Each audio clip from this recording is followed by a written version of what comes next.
Greetings, everyone. Today we are here to have a book review on Bhavakshar, which is written by Dr. Kapil Bhargav. Welcome, sir. Thank you so much. नमस्कार सभी को।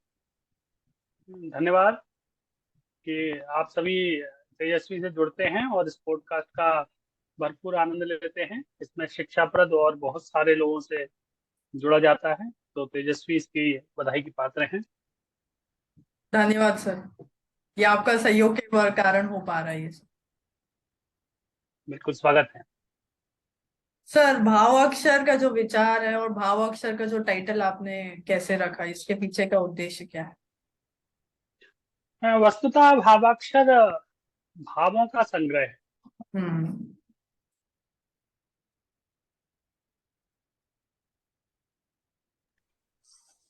संजोया जाता गया ऐसे भाव जो कि स्थान स्थान पर मैंने सामाजिक अवलोकन से किए या फिर जो भी महसूस किया, उन सभी बातों को इस पुस्तक में मैंने रखा।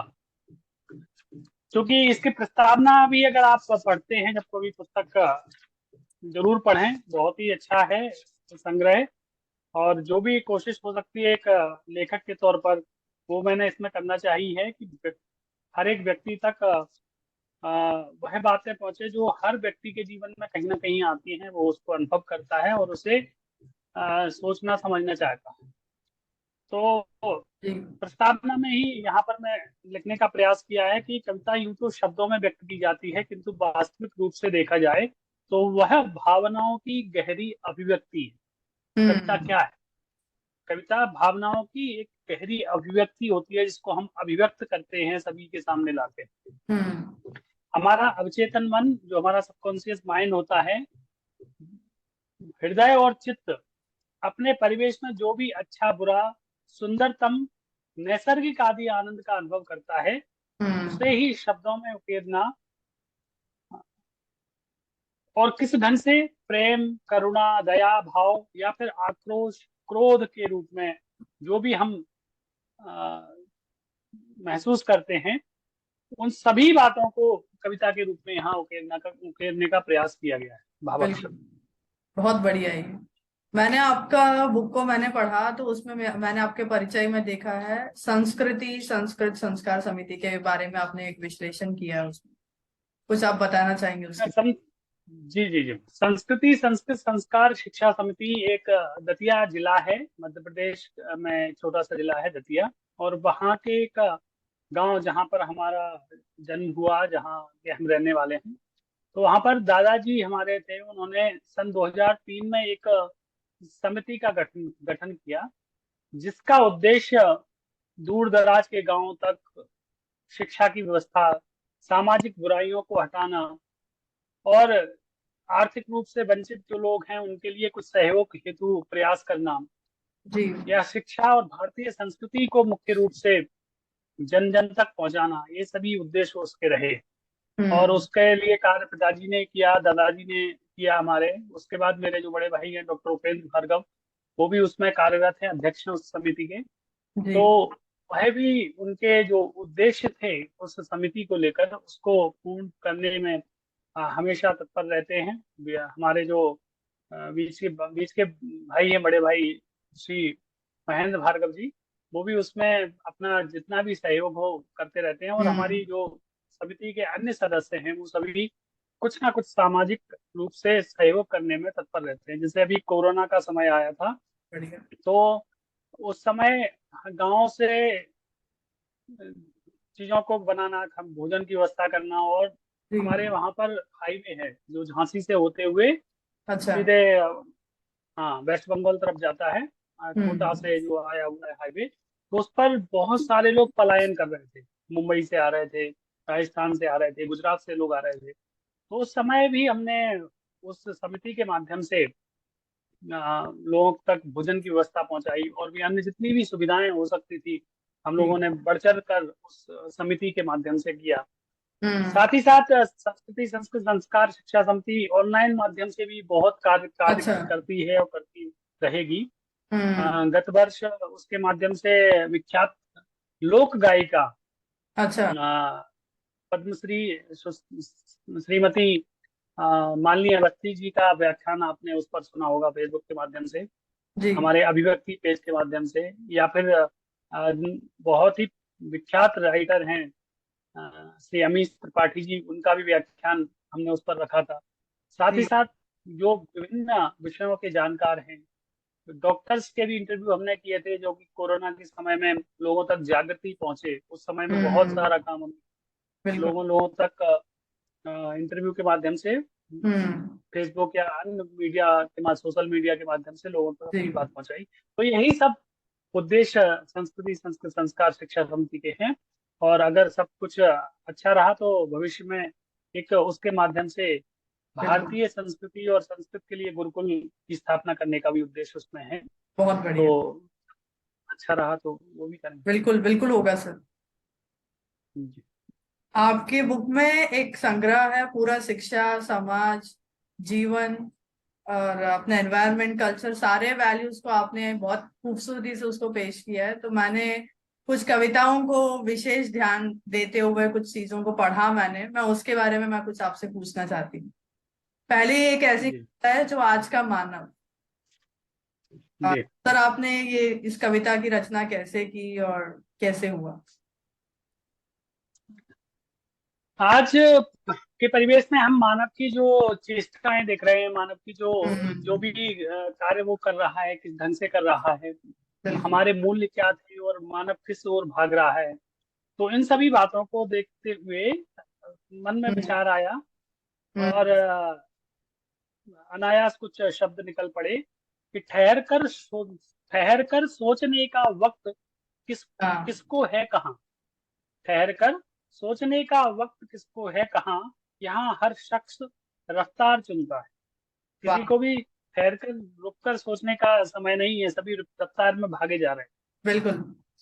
नहीं है मंजिलों का ठिकाना यहाँ, हम्म रास्तों पर व्यस्तता दिख तो रही है। न हम्म जाने क्या तमन्ना है, इरादे क्या इस जहां। पता नहीं हम्म किसके क्या इरादे हैं, किसकी क्या इच्छाएं हैं, क्या डिजायर हैं, कुछ नहीं पता है। न जाने क्या तमन्ना है, इरादे क्या इस जहां। न कुछ चाहते सी दिख रही हैं। एक दूसरे में इंसान अ, हृदय से मिल नहीं रहा है, चाहते नहीं दिख रही हैं।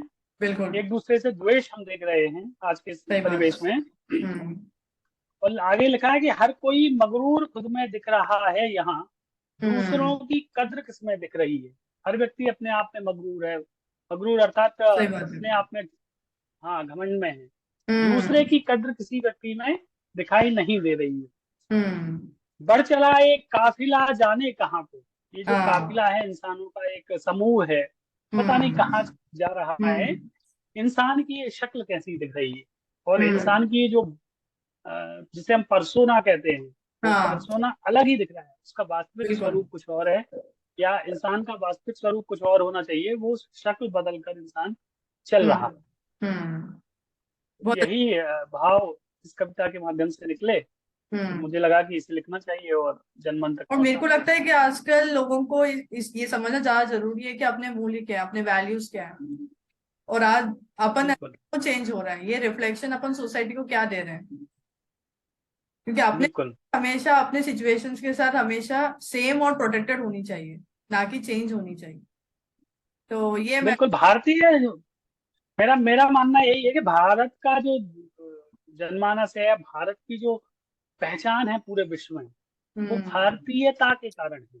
बिल्कुल जो भारत की या कोई भी देश होता है, अपने अपनी वास्तविक स्वरूप के कारण ही वह जाना जाता है पूरी दुनिया में। सही बात है। तो हमारी जो संस्कृति है, सांस्कृतिक विविधताएं हैं, हमारे लोक लोक में जो अलग अलग परंपराएं हैं, हम हम्म पूरे भारत में एक संस्कृति मिली जुली है, लेकिन अपनी तरीके सब जगह अलग हैं।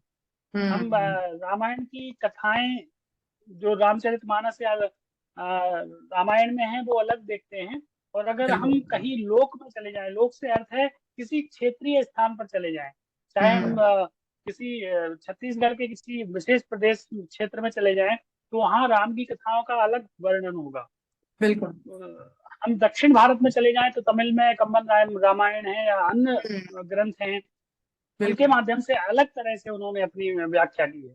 तो ये हाँ। एक लोक संस्कृति का देश है, और इस देश हम्म। में वास्तविक रूप से हमें उस चीज को बचा के रखना होगा, उसका प्रिजर्वेशन, उसको अ, आगे बढ़ाने की आवश्यकता है, हम्म। ना कि उसे नष्ट करने की। बिल्कुल। तो हम प्रत्येक भारतीय का ये उद्देश्य है कि अपनी भारतीयता को बचाकर आगे बढ़े। बिल्कुल। एक कविता मैंने और देखी है, मानव धर्म। ये कविता इस कविता से कैसे अलग है, जो आज का मानव है? अच्छा। मानव ये। धर्म, मानव धर्म और आज का मानव कविता कहीं ना कहीं जुड़ी हुई है, लेकिन दोनों के भावार्थ अलग हैं। हम्म। मानव धर्म कहता है कि मानव का क्या धर्म है, वो क्या करे हाँ। वास्तविक रूप में, मानव धर्म किस तरह का होना चाहिए। हम्म। तो वो मानव धर्म कविता बताती है, और आज का मानव कविता कहती है कि आज के मानव की क्या वास्तविक स्वरूप हो गया है। बिल्कुल। तो वह अंतर इसमें दिखाई देता है थोड़ा सा। अच्छा। किस कविता की बात कर रही हैं आप, मानव धर्म? हम्म। हम्म,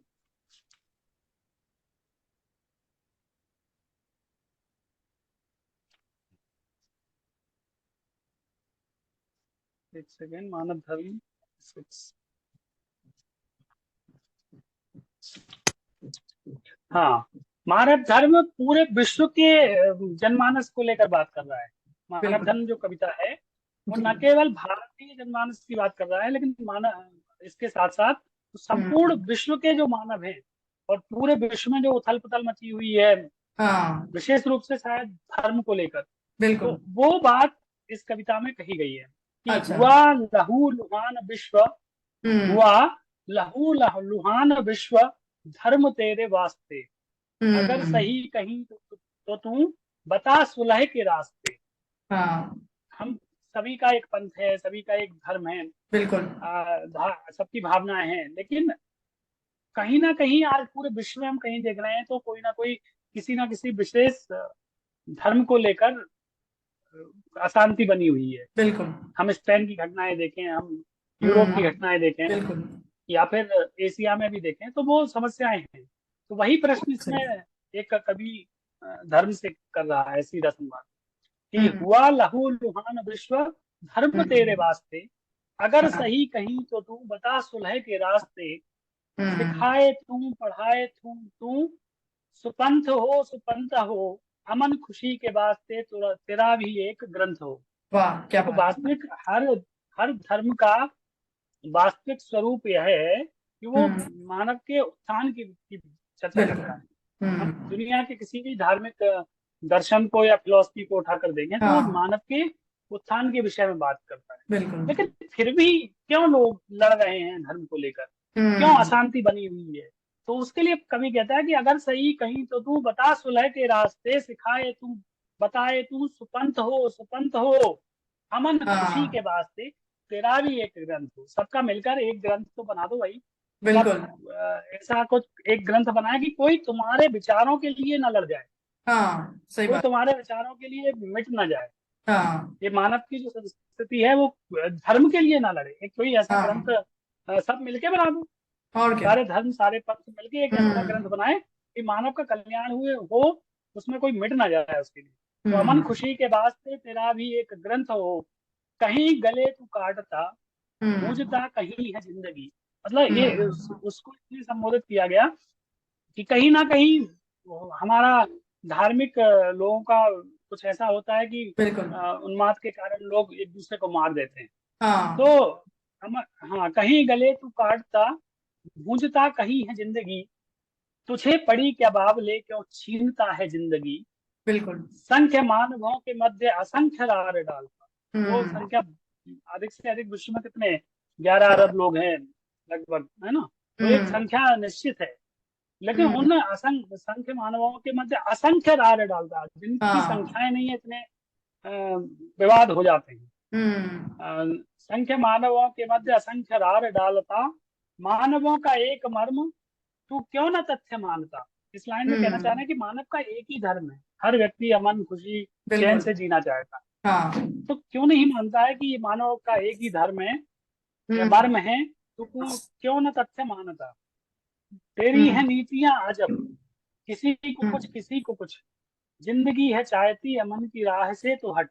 बिल्कुल। जिंदगी है चाहती है, अगर अमन के रास्ते में, खुशी के रास्ते में, चैन के रास्ते में अगर कहीं धर्म आ रहा है तो उस रास्ते से तुम हट जाओ। ये कभी यही कहना चाहता है सही कि बात। कोई तुम्हारे नाम से किसी की हत्या ना कर दे, हम्म। कोई धर्म के नाम से किसी दूसरे को आहत न कर दे, किसी दूसरे को कष्ट ना पहुंचा दे, किसी दूसरे की हत्या ना कर दे। बिल्कुल। तो अगर ऐसा कहीं है, हाँ, हम्म। जिंदगी है इसमें चाहती अनेकता की, अमन के रास्ते। एकता की बात की गई, यूनिटी इन डाइवर्सिटी, एक तरीके से हाँ, समझा जाए। हाँ, यही बात है कि मुझे समझ में आ रहा तुझे रचा कि तू रचा, किसी को राजनीति अस्त्र, किसी को अस्त्र की तू गोलियां बना। अगर हम्म। तेरा है एक मंत्र, एक ही पैगाम है, हम्म। मरे न नाम पर तेरे कोई, तो तू बड़ा महान है, तो तू बड़ा महान। बिल्कुल। अगर तुम्हारे नाम पर कोई नहीं मरता तो तुम सबसे हम्म। महान। बहुत सही बात है। क्या ये मानव नहीं, ये कविता हाँ, किस संदर्भ में लिखी गई है? क्या यह है? क्या ये मानव? मानव नहीं है। हाँ, मानव, ये तीनों मानवीय अवलोकन की कविताएं हैं। तुमने तीनों जी। विषय ऐसे लिए हैं जो हम्म। सामाजिक रूप से चलकर और मानवीय जीवन की कविताएं हैं, जिसमें कि मानव की चेष्टाओं के ऊपर ही कवि बार बार कह रहा है कि मानव किस तरह जी। से चेष्टाएं करता है और अभी क्या कर रहा है या उसके उद्देश्य क्या है। तो इसको, हम्म। इसकी लाइनें पढ़ता हूँ तब स्पष्ट होगा कि बिल्कुल। वक्त की रेत पर चल रहा है ये मानव हम्म। जो है। हाँ, वक्त की रेत पर चल रहा है, जी। पैरों के निशान संजो कर रख रहा है। हाँ। रेत पर चल रहा है लेकिन अपने पैरों के जो निशान हैं वो हाँ। कहीं ना कहीं संजोना चाहता है, उनको संभालना चाहता है। हम्म। लगता है समय से परिचित नहीं है। ऐसा लग रहा है कि मानव समय से परिचित नहीं जी। है, वक्त के हम्म। साये नहीं होते इस बात से पर चर्चित हम्म। नहीं है ना। वक्त के साये नहीं होते, साये अर्थात परछाई। हाँ। किसकी परछाई नहीं होती? वक्त की कोई परछाई नहीं होती, कोई बिल्कुल। देख नहीं सकता। मेरा मन पूछता है मुझसे, क्या ये मानव नहीं है? हम्म। क्या ये मानव नहीं है? अब हम्म। इसमें भी पूरे वैश्विक परिदृश्य को लिया गया है कि इराक ईरान में खुद को ग्रस रहे हैं। हाँ। इराक, तो ईरान की जो हम स्थिति देखते हैं उस समय की लिखी हुई कविता है जब वहां पर युद्ध की स्थिति थी। जी। तो खुद को ग्रस रहे हैं। हम्म। मानवता से ज्यादा मिथ्या में बस रहा है। मानवता में हाँ। कम बस रहा है, मिथ्या अर्थात झूठ में ज्यादा बस रहा है। जी। झूठी शान में पशुपत बन रहा है। हम्म। क्यों राहु बन चंद्रमा को ग्रस रहा है? मेरा मन पूछता है मुझसे, क्या ये मानव नहीं है? अगर ऐसे काम कर रहा है तो क्या ये मानव नहीं है? क्या जी। क्या है? क्या है? हम्म। मैं भी कैसी बेतुकी बातें कर रहा हूँ। हाँ। मानव हूँ, मानव पर लांछन कस रहा हूँ। मैं खुद हम्म। मानव हूँ, तो मैं क्यों इन पर लांछन कस रहा हूँ? बिल्कुल। क्या मैं अपनी ही जाति को दस रहा हूँ? नहीं नहीं, हाँ। मैं कुछ और कह रहा हूँ। मानव हूँ, हम्म। मैं तो मानव ही रहना चाहता हूँ। मैं मन के इस विचलन से बचना चाहता हूँ, इस स्थिति बिल्कुल। से बचना चाहता हम्म। हूँ। आडंबर नहीं, सहजता चाहता हूँ। हम्म। प्रलय में नहीं, प्रकृति में जीना चाहता हूँ। मेरा मन हम्म। पूछता है मुझसे, क्या ये मानव नहीं? बहुत बढ़िया कविता है। उसके बाद एक कविता और इससे मिलती जुलती है, वहां मेरे मानव होने पर हंस रहे हैं। हाँ, वह मेरे मानव हो, पेज नंबर क्या है इसका? ये एक वह मेरे, मानसिक दृष्टिकोण से जुड़ी हुई कविता है, और इसमें आपका क्या एक्सपीरियंस रहा? हाँ, मैं, ये प्रकृति से जुड़ी हुई कविता है हम्म। जिसमें कि मानव की चेष्टाओं को शायद प्रकृति में जो भी हैं, चाहे वो पक्षी हो या पशु हो, हम्म। सब उसकी, मानव की चेष्टाओं को आज देख रहे हैं कि मानव हाँ। क्या क्या कर रहा है, जी। कितना विध्वंस कर रहा है। तो हम्म। उन सभी के लिए ये कविता लिखी है कि वह मेरे मानव होने पर हंस रहे हैं। हंस रहे हैं। वो सभी मुझे देख रहे हैं और मेरे इस मानव के होने पर, कि भाई मानव आज ऐसा हो गया है, आज इस तरह का हाँ। चेष्टाएं कर रहा है, इस तरह की चीजें कर रहा है। तो वो लिखा है कि देखो शायद नदी के झरने कुछ कहना चाहते हैं। हाँ। नदी नदी के झरने झरनों पर कभी बैठा है और वो कह रहा है, देखो शायद नदी के झरने कुछ कहना चाहते हैं। फिर वही सुनहरी शाम कुछ कहना चाहती है। जी। दूर नदी के पार के मवेशी कह रहे हैं कुछ। मवेशी हम्म। अर्थात पशु। हम्म। दूर नदी के पार के मवेशी मवेशी कह रहे हैं कुछ कुछ सांझ के निशब्द स्तब्ध से खड़े पेड़। शाम को जो हम्म। पेड़ शांत भाव से खड़े हो जाते हैं, निशब्द, जिनका कोई शब्द नहीं होता। इस गोधूली बेला की कविता है। गोधूली हम्म। बेला अर्थात शाम की कविता है। तो उस शाम के वक्त जो पेड़ शांति से खड़े होते हैं, या जी। निशब्द स्तब्ध, निशब्द अर्थात बिना शब्द किए हुए, स्तब्ध हम्म। अर्थात एकदम शांत चुपचाप एक जगह हम्म। खड़े पेड़ मुझे निहार रहे हैं और देख रहे हैं उस मानव को जो उनके पास झरने के पास बैठा है। जी। क्या वह हंस रहे हैं? और मुझे ऐसा लग रहा है कहीं ना कहीं वो मन में हंस रहे हैं मेरे ऊपर। हम्म। या व्यंग का मौन है ये जो मौन है, जो हाँ। शांति है, वो कहीं ना कहीं एक सरकाज्म है, व्यंग है। हम्म। हाँ, सही में वह मानव हूँ मैं, यह समझ रहे हैं। हाँ, वो समझ गए हैं कि ये मानव है। जी। मैं देखने आया हूँ कि प्रकृति के अनमोल खजाने, न जाने क्यों लगा वह मेरे मानव होने पर हंस रहे। ये सब प्रकृति के अनमोल खजाने हैं, लेकिन आज मैं इनके पास शांत भाव से बैठा हूँ शाम को, इस हम्म। झरने के पास, जी। इन पेड़ों के पास। तो आज वो हम्म। मेरे ऊपर हंस रहे हैं। ये वही हम्म। मानव है तो इन सब का के विध्वंस के पीछे कहीं ना कहीं है।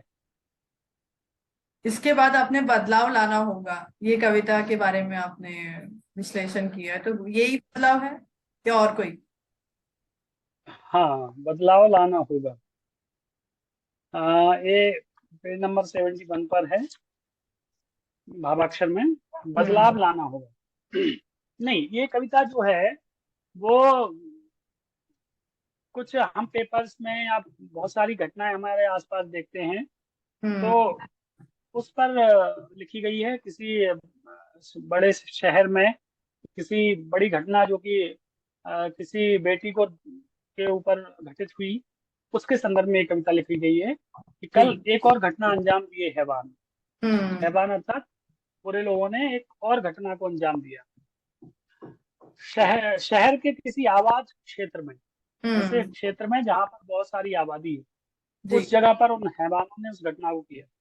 अच्छा। और फिर बना रहा मूक यह जनमानस। यह जो हम्म। जनमानस है, हमारा समाज है, फिर भी मूक चुपचाप बना रहा। बिल्कुल। आखिर कैसे हो जाती हैं भयानक त्रासदियां। हाँ। बहुत भयंकर घटना थी, कुछ माइनर गलती उसके साथ हुआ था कुछ। तो यह घटनाएं कैसे हो जाती हैं आज समाज में, हम्म। त्रासदियां, मानव जी। के होते हुए मानव के साथ, मानव हम्म। के होते हुए मानव के साथ। हम्म। अब फिर वही रोना लगेगा और कठोर कानून हो। फिर लोग हम्म। चिल्लाने लगे कि इसके लिए कठोर कानून हो, कानून हो। जी। और भयावह हो सजा उनकी, बहुत भयंकर बिल्कुल। सजा हो। हम देखते हैं जब भी ये घटनाएं होती हैं तो लोग चिल्लाने लग जाते हैं। हम्म। कैसे यह हो पाएगा कि अपराधी कुछ करने की सोच ही ना पाए, बिल्कुल। कुछ ना करे, कुछ ऐसी घटनाएं हमारे साथ नहीं हो। ऐसा कब होगा, हाँ। कैसे होगा? हम्म। कुछ तो दायित्व है हमारा, कुछ हम्म। नया दौर लाना होगा। कुछ तो बिल्कुल। हमारा दायित्व है, हमें कुछ नया एक दौर लाना होगा। सब रहें जी। सुरक्षित बेटियां, समाज में बदलाव लाना होगा। सभी बेटियां बिल्कुल। सुरक्षित रहें, ऐसा हमें हम्म। समाज में बदलाव लाना होगा। एक कविता बिल्कुल। बेटियों के ऊपर थी, अच्छा। जो कि सुरक्षित रहें, यही इसका भाव है। बिल्कुल। इसके बाद आप किसी पुकार की भी बात कर रहे थे अपने पुस्तक में। हाँ, पुकार कविता भी है। कौन सी पुकार और एक, कैसी पुकार, ये अब जानना चाहते हैं। हाँ, पेज नंबर 51 पर है पुकार। हाँ, इसको कविता को पढ़ के मैं समझ डिक्टेट करता हूँ कि क्या हम्म। कहूँ अब शब्द मिलते हैं नहीं। जी। क्या कहूँ अब शब्द मिलते हैं नहीं, जो जी। बिछड़े हैं हमसे अपने वो कभी मिलते नहीं। हम्म। जो बिछड़े हैं हमसे अपने वो कभी मिलते हैं नहीं। हर वक्त वो दर्द चुभता है सांसों में, जो जमाने को दिखता है नहीं। विचलित हम्म। होता है चिंतन मन, कुछ कहने को मिलता है नहीं। हम्म। बस गुमसुम सी है मेरी आहटें, और ये शोर रुकता है नहीं। हम्म। जो शोर न मिलने का है, जो मेरे अंतर्मन में है, वो कभी नहीं रुकता। जी। कलुषित मन है, कलुषित चिंतन, कलुषित दृष्टि, तो कर्म है कलुषित। हम्म। मानव को पहचाने कैसे, अब मानव के कर्म है कलुषित। गर्व इसे प्रगति का होता, मैं कहता प्रगति है किल्बिश। किल्बिश अर्थात पाप। ये जो अच्छा। प्रगति प्रगति की है आपने, वो किल्बिश की तरह है। हम्म। हर पाप पुण्य का भान किसे है, जो है पापी वही बहुत खुश। जो पापी है वो बहुत खुश हमें दिखाई देगा आज समाज में। बिल्कुल। बाहर प्रगति बहुत हुई, अब अंदर सुधरो, वही है हम्म। सब कुछ। बहुत प्रगति हमने देखी बाहर, अब हम अंदर ही सुधरे, वही सब कुछ है। हम्म। ठहरो मत, भागो वक्त से आगे, हम्म। घर वो ठहरा, खो दोगे सब। बिल्कुल सही है बात। ना, अगर वक्त, हाँ, वक्त 2013 से अगर इसका ठहर क्या गया। संदर्भ है? आपने 2013 हाँ, इसका जो टाइटल। हाँ, 2013 वो इसमें टाइटल में आ गया है। 2013 में ये कविता लिखी गई है, अच्छा। 2013 में। हाँ, ये इससे वही संबंध है कि 2013 में इस कविता को लिखा गया। यह 2013 की हमारी पुकार है। सभी पुकार अर्थात इसमें लिया गया है, सब समाज के प्रति एक पुकार, एक अपील की गई जी। है। हाँ, इसके बाद कुछ और कविताएं जैसे मैं घर से दूर, नूनानी रिश्ता, ये कविताएं आपके लिए खास थी या आपके जीवन से कोई संबंधित है? हाँ, मैं घर से दूर तो मेरे जीवन से जुड़ी हुई कविता है। इसमें हम्म। मेरे गांव का दृश्य मैंने दर्शाना चाहा है। अच्छा। कि जब मैं बहुत दूर अपने घर से था एक समय में, हम्म। ये लगभग 2016 की कविता है, इसमें लिखा भी है नीचे। जी। जब मैं कहीं दूर, मेरी पोस्टिंग थी तमिलनाडु में, तो मैं घर से हम्म। दूर मैं क्या महसूस करता था, वही इस कविता में लिखा है कि जी। यही तो है मेरा घर, हम्म। यही तो है मेरा घर, जहाँ हौद पर बैठकर मोर का झुंड निडर होकर ताकता है, नाचता है।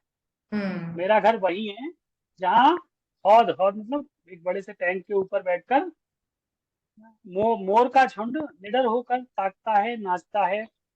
तार और पेड़ पर बैठे उल्लू, मैं जहाँ हम्म। रहता हूँ मेरे घर वहाँ कुछ तार निकले हुए हैं, उन पर उल्लू आके बैठ जाते हैं हमेशा, आउल, जी। और पेड़ पर आके बैठ जाते हैं। हम्म। तो कभी कह रहा है कि तार और पेड़ पर बैठे उल्लू न जाने बड़े कौतूहल से क्या गुणा भाग लगाते हैं। पता नहीं हाँ। क्या कैलकुलेशन करते हैं वहां बैठे। हम्म। छोटे छोटे सभी प्रकृति के नमूने नमूने पलते हैं, खुली हवा में, घुटन से कहीं दूर। हम्म। और मुझे नहीं मिलता इनका चिरकालीन साथ, मैं उनके साथ नहीं रह पाता कभी हम्म। लंबे समय तक। उस दाने के लिए जिसे घर पर मोर और उल्लू केवल उपस्थिति पर पा जाते हैं। कभी कह रहा है उस दाने के लिए, उस कमाई के लिए जो कभी उल्लू और मोर बिना कुछ किए घर पर उन्हें मिल जाता है। हम्म। सोचता हूँ होता मोर, बिल्कुल। सोचता हूँ होता मोर, तो घर हम्म। रहकर ही नाचता रहता, या होता उल्लू ही, हम्म। तो घर रहकर ही गुणा भाग करता रहता, पर नियति घर से दूर की थी। जी। हम्म। यही कविता है कि मैं घर से दूर, और बहुत घर सही से बात। दूर बैठ, वो घर के उल्लू और मोरों के बारे में सोचते हुए अपने अंतर मन को वहां जोड़ा है। बहुत खूब। एक कविता है शब्द जाल, मैं अपनी तरफ से सुनाता हूँ। हम्म। कि शब्दों के इस जाल में मानव उलझ गया। हाँ। शब्दों का अपने आसपास देखते हैं, लोगों को देखते हैं, जो वर्किंग लोग होते हैं, तो वहां भी हम बहुत सारी चीजें अनुभव करते हैं, या जी। हर जगह पर शब्दों का एक जाल हमें मिल जाता है, मैट्रिक्स ऑफ वर्ड्स, है ना। हम्म। तो कैसा जाल होता है, वो उस कविता में लिखा है, शब्द जाल। जी। शब्दों के इस जाल में मानव उलझ गया, जब तक समझा शब्दों को भावों में जीवन बीत गया। हम्म। शब्द बड़े ही सुंदर ढंग से बोले जाते हैं, कभी शब्द आनंदित करते, कभी घाव कर जाते हैं। हम्म। जो शब्दों को सही तरह से सुंदर चुनना सीख गया, और घाव हम्म। करे मरहम भी घिसना वो शब्दों से सीख गया। सीखूं शब्दों के क्रम विक्रम को, या भावों में बह जाऊं। हम्म। रोंदूं शब्दों से जन मन को, या मन को मन से समझाऊं। शब्द जाल में फंसा हुआ हूँ, इसीलिए घबराया हूँ। बहुत शब्दों को सुंदर। कविता में लेकर इसीलिए मैं आया। बहुत अच्छी कविता है। अपन अपने हूँ। शब्दों को कैसे अपन प्रेजेंट कर रहे हैं, कैसे अपन उसको यूज कर रहे हैं, इसका नॉलेज होना बहुत जरूरी है। कही हुई बात फिर से वापस हाँ, नहीं आती। हाँ, वह नहीं आती। और हम परिदृश्य में लोगों को भी देख रहे हैं, किस तरह हम्म। से शब्दों का जाल वो मैट्रिक्स बनाते हैं, बिल्कुल। लोगों के लिए, दूसरे के लिए। वो हम्म। बात भी एक इसमें है, और अपनी भी, अपने लिए भी है कि हम जब भी बात कहें तब हमें कुछ सोच समझ कर बात ही करना चाहिए। बिल्कुल बहुत एकदम से बातों को नहीं कहना चाहिए बिल्कुल। कि बातन हाथी पाइया बातन हाथी पाँव, कहा भी हम्म गया है। व्यक्ति बातों से ही हाथी के ऊपर बैठ जाता है, और अगर उसकी बात किसी पहले के जमाने में था ऐसा राजाओं के समय में, और उसकी हम्म। बात अगर किसी को लग गई तो वो हाथी के पैर के नीचे उसे कुचल बिल्कुल। देते थे। तो हम्म शब्द का बहुत बड़ा खेल है। एक आखिरी कविता है जिसके बारे में मैं आपसे पूछना चाहती हूँ, पुरस्कार वापसी हम्म। के संदर्भ में। हाँ, पुरस्कार वापसी के संदर्भ में यह पुरस्कार भारतीय जो सरकार है, या हाँ। हमें जब कोई ऐसा काम करते हैं कि हमें पुरस्कृत किया जाता है, तो हम्म। यह कहीं ना कहीं कभी को ऐसा लगा कि भाई पुरस्कार जो आपको किसी संस्था ने या सरकार ने दिया है, बिल्कुल। तो क्या उसको वापस करना एक तरह से उस पुरस्कार के प्रति भी अवहेलना ना होगी। उस तरह जी। के जो भाव कवि के मन में आया कि आखिर क्यों इस तरह का कार्य किया जा रहा है। तो उसी हम्म। संदर्भ में अ, दो लाइनें लिखी थी कविता के रूप में, केवल दो जी। पंक्तियां हैं इसमें, कि चल पड़ा है सिलसिला सम्मान की अवमानना का। चल बिल्कुल। पड़ा है सिलसिला सम्मान की अवमानना का, देख लो हम्म साहित्य भी तो राजनीतिक दंशदा। कहीं ना हम्म। कहीं राजनीतिक उद्देश्य के लिए साहित्य के लोग भी अपनी पुरस्कार वापसी करने लगे, तो वो कहीं ना कहीं सामान्य जनमानस के हृदय में यही उठता है जी। कि आखिर इस तरह साहित्य राजनीतिक दोष के विषय में बात करे, अच्छी बात है, लेकिन हम्म। उसमें सम्मिलित होकर पुरस्कार वापस कर देना, वहां से करना, तो वो साहित्य से थोड़ा कवि को अलग लगा। जी। इसीलिए इन दो लाइनों को उसमें जोड़ दिया था। और एक कविता में अपनी ओर से जरूर सर, पुरस्कार वापस समाना करना मतलब चाहूंगा। सम्मान भी वापस करना या सम्मान को ठेस पहुंचाना, ये दोनों बातें क्या अलग है? ये ये हम मैं इसमें यही कहूंगा कि पुरस्कार वापस तो आपको जो भी मिला है, या राशि या आपने जो प्रमाण पत्र या आपको मेडल मिला है, आप वो उसको लौटा रहे हैं सरकार हम्म को। लेकिन वास्तविक रूप से जिस कार्य के लिए आपको वो सम्मान दिया जा रहा था, हम्म। आप कहीं ना कहीं उस कार्य के प्रति भी अवहेलना एक व्यक्ति कर रहा है। जी। तो उस संदर्भ में यही कहा था। और वो इस विषय में मैं ज्यादा कुछ कहना नहीं चाहूंगा, क्योंकि बहुत विद्वान व्यक्ति जो हुए हैं जिन्होंने कविता के क्षेत्र में बहुत साहित्य के क्षेत्र में काम किया है, उनमें से भी कुछ लोगों ने ऐसा किया था, तो उनके वास्तविक का उद्देश्य क्या रहे होंगे वो तो वही जानते हैं। लेकिन हम्म मेरे दृष्टिकोण में ये मुझे किसी सम्मान को इस तरह से लौटाने के पक्ष में मुझे हम्म। नहीं लगा, तो मैंने इस जी। दो पंक्तियों को लिख दिया था। आपने काफी रचनाएं लिखी हैं, वेंकटेश्वर धाम, तमिलनाडु यात्रा, और बहुत हाँ, ये कविताएं। वेंकटेश्वर धाम तिरुपति बालाजी की जो मंदिर है, उस पर हम्म चढ़ते हुए जब मैं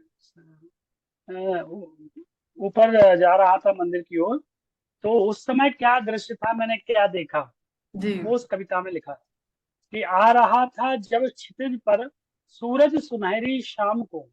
हम्म सूरज जब क्षितिज हॉरिजॉन्टल पर आ रहा था, हम्म। उस समय की बात है कि आ रहा था जब क्षितिज पर सूरज सुनहरी शाम को, और जी। बढ़ रहे थे हम सभी तब वेंकटेश्वर धाम को। हम सभी वेंकटेश्वर धाम की ओर बढ़ रहे थे। बिल्कुल। लग रहा था दृश्य ऐसे स्वर्ग का आरोह हो, और स्वयं हरि का हमें आगमन संदेश हो। हम्म मन प्रफुल्लित हो रहा था, तन भी पुलकित था हमारा।